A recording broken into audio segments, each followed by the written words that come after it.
Ang good karma ay isang resulta ng mabubuting nagawa mo sa kapwa, habang ang bad karma ay ang resulta naman ng paggawa ng masama sa iba. Kung ang iyong mga aksyon ay nagdudulot ng sakit at pagdudusa sa iba, sa matagal na panahon, ito ay negatibo at nakakasira. Ito ay ang siyang babalik sa iyo.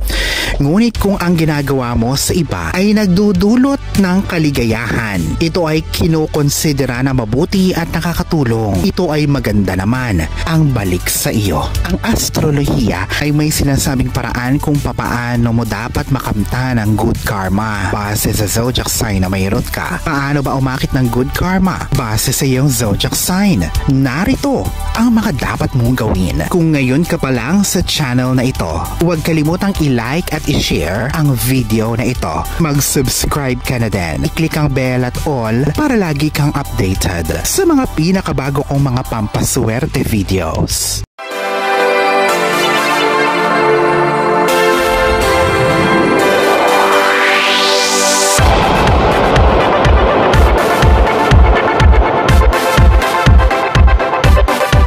Aries.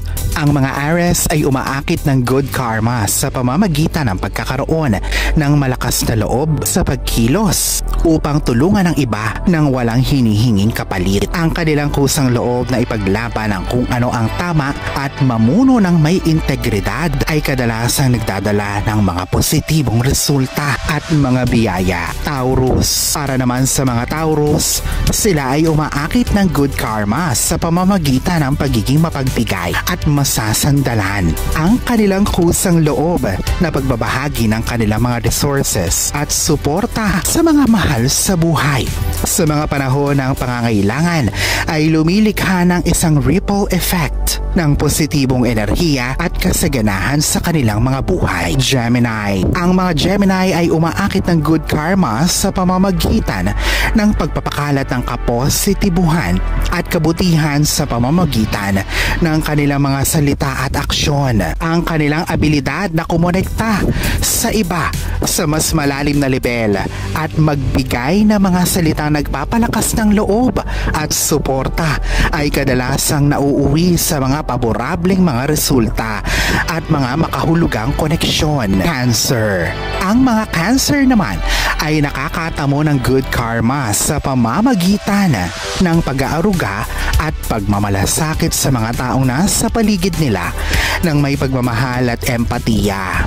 Ang kanilang abilidad na makalikha ng kaligtasan at seguridad para sa iba ay nagpapanatili ng malalim na ugnayan ay ang siyang aakit na mga biyaya papunta sa kanilang buhay. Leo.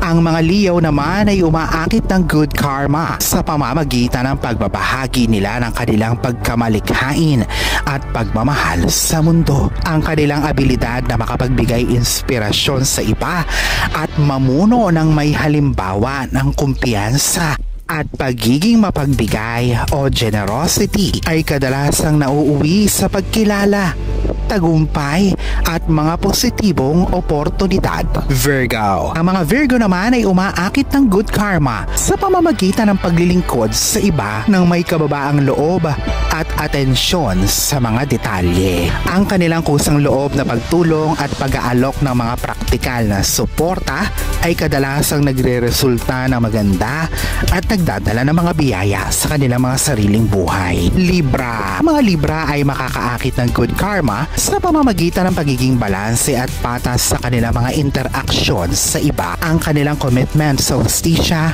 at equality at ang kanilang abilidad na makita ang bawat sitwasyon sa magkabilang panig ay kadalasang nagdadala sa kanila sa mga kaayusan at mga biyaya.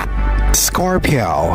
Ang mga Scorpio ay umaakit ng good karma sa pamamagitan ng pagyakap sa transformasyon at pag-unlad.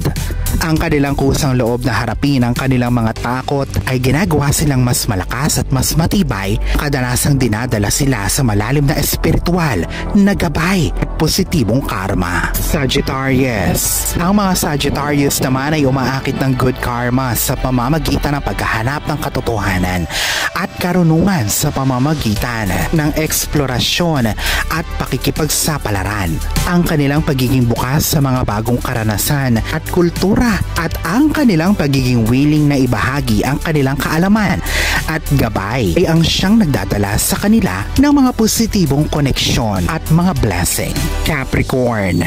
Bilang Capricorn, ikaw ay umaakit ng good karma sa pamamagitan ng pagkakaroon ng integridad at disiplina sa iyong mga aksyon. Ang kanilang commitment sa pagsisipag, responsibilidad at mga long-term goals ay kadalasang nagdudulot sa kanila ng tagumpay, respeto at good karma. Aquarius. Ang mga Aquarius ay umaakit ng good karma sa pamamagitan ng kanilang advokasya para sa pagbabago ng lipunan at kaunlaran. Ang kanilang willingness na ipaglaban ang kung ano ang tama at subukin ng status quo o ang mga kasalukuyang sitwasyon ng estado ay kadalasan ang nagdadala sa kanila sa pagbabago sa lipunan at mga biyaya papunta sa mga personal nilang buhay. Pisces. Ang Pisces ay umaakit ng good karma sa pamamagitan ng pagyakap nila sa pagmamahal at espiritualidad. Ang kanilang abilidad na magkaroon ng koneksyon sa iba sa espiritual na level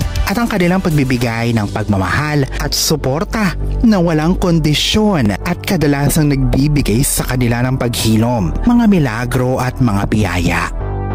Ang katotohanan ay magbabago pa din ang buhay at aanihin natin ang mga pagsisikap, pagmamahal at katotohanang naitanim na natin. Kapag babatiin natin ang ating abot tanaw, ay dapat nating matutunan ang paglalakbay na dadalahin tayo sa tagumpay.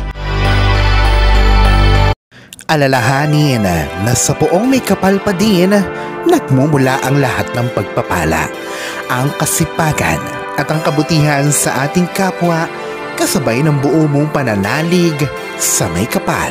Ang siya pa rin na dapat ay manaig. Ang mga ito ay mga gabay lamang. This is Fiddle Rosario. Thank you for watching.